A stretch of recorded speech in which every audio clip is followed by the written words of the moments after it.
Day to day news Bharat में मैं श्रेया शर्मा आपका स्वागत करती हूँ। अब बात करते हैं खबर की। हम जब रात को अपने घरों में चैन की नींद सो रहे होते हैं तब शायद ही कभी ये सोचते हैं कि हमारी इस चैन की नींद के पीछे किसी का त्याग, किसी की कुर्बानी और किसी का अपनों से दूर रहना छिपा होता है। ये सब यूं ही नहीं होता। कोई है जो ठंड, भूख, अकेलेपन और मौत के साए के बीच खड़ा रहता है, सिर्फ इसलिए ताकि हम अपने परिवार के साथ सुरक्षित रह सके। जी हाँ, आज हम बात कर रहे हैं अपने उन वीर जवानों की जिन्हें ना अपने खाने की चिंता होती है और ना ही जानलेवा ठंड की। हम अक्सर सर्दी का नाम आते ही घर से बाहर निकलने से कतराते हैं, लेकिन जरा सोचिए सियाचिन की उन बर्फीली पहाड़ियों के बारे में जहां हमारे जवान हर पल मौत से आंखें मिलाकर खड़े रहते हैं। सियाचिन दुनिया का सबसे ऊंचा और सबसे खतरनाक युद्ध क्षेत्र, जहां तापमान आमतौर पर -40 से -60 डिग्री सेल्सियस के बीच रहता है और रात के समय ये और भी नीचे गिर जाता है। ऐसी परिस्थितियों में जीवित रहना ही नहीं बल्कि देश की रक्षा करना असाधारण शारीरिक और मानसिक शक्ति की मांग करता है। सियाचिन स्थित भारतीय सेना के बेस कैंप पहुंचते ही सबसे पहले मेडिकल जांच की जाती है, क्योंकि ये इलाका अत्यधिक ऊंचाई वाला है जहां ऑक्सीजन की कमी और स्वास्थ्य जोखिम हमेशा बने रहते हैं। हर जवान का ब्लड प्रेशर, ऑक्सीजन लेवल और शारीरिक क्षमता जांची जाती है। जब तक डॉक्टर से हरी झंडी नहीं मिलती तब तक आगे बढ़ने की अनुमति भी नहीं दी जाती। इसके बाद जवानों को सियाचिन ट्रेनिंग सेंटर ले जाया जाता है जहां उनका असली इम्तिहान शुरू होता है।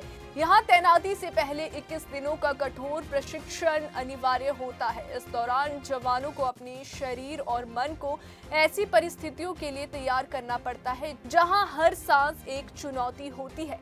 सियाचिन में 2 तरह की भू आकृतियां हैं, पथरीले पहाड़ और विशाल ग्लेशियर, और दोनों ही उतने ही खतरनाक है। हर दिन की शुरुआत अंधेरे में होती है।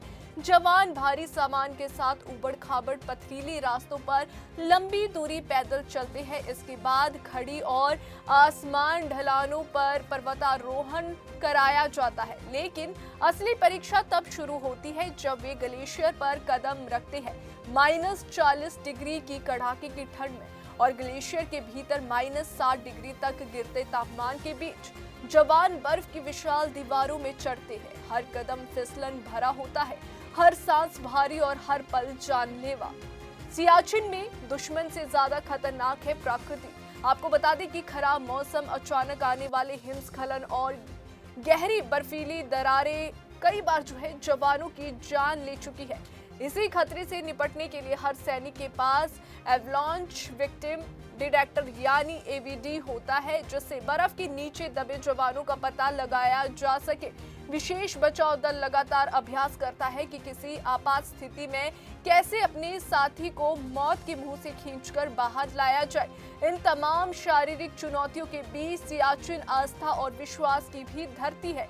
यहाँ मौजूद ओपी बाबा मंदिर जवानों की आस्था का सबसे बड़ा केंद्र है। आपको बता दें कि 1980 के दशक में ओम प्रकाश नाम के एक वीर सैनिक ने दुश्मन से लड़ते हुए अपने प्राण न्यौछावर कर दिए थे और उनका शरीर कभी नहीं मिला। भारतीय सेना ने उनके सम्मान में ये मंदिर बनवाया। सियाचिन में तैनात जवानों का विश्वास है कि ओपी बाबा सपनों में उन्हें आने वाले खतरों की चेतावनी देते हैं। मंदिर में ओपी बाबा के लिए अलग कमरा है जहां जवान रोजाना अपनी ड्यूटी की रिपोर्ट करते हैं और साथ ही सेवा शुरू करने से पहले आशीर्वाद भी लेते हैं। सियाचिन ग्लेशियर पर तैनाती के बाद से कई वीर सैनिकों ने अपने प्राणों की आहुति दी है। उनके सम्मान में यहाँ एक युद्ध स्मारक बनाया गया है जहाँ हर जवान शहीदों को पुष्पांजलि अर्पित करता है और उनसे प्रेरणा लेता है। 21 दिनों के कठोर प्रशिक्षण के बाद ही जवानों को अग्रिम चौकियों पर भेजा जाता है। वहां पहुंचना भी किसी मिशन से कम नहीं होता। मौसम अनुकूल हो तो भी 10 से 15 दिन लग जाते हैं, जो इस प्रशिक्षण और यात्रा को सफलतापूर्वक पूरा करता है वही सियाचिन योद्धा कहलाता है। जब हम गर्म कपड़ों में बैठकर ठंड की शिकायत करते हैं तब सियाचिन के ये योद्धा बर्फ की दुनिया में खड़े होकर हमारे देश की सीमाओं की रक्षा कर रहे होते हैं। उनका त्याग, उनका साहस और उनका बलिदान ही हमारी आजादी और सुरक्षा की असली कीमत है। तो अभी के लिए फिलहाल इतना ही। आपको बता दें कि फील्ड में हमारा कोई भी रिपोर्टर किसी से किसी भी प्रकार का उपहार या विज्ञापन स्वीकार नहीं करता, ना ही किसी को ब्लैकमेल करता है और ना ही हम कोई ऐसी खबर दिखाते हैं जिससे पाखंड फैले और भोली भाली जनता मूर्ख बने।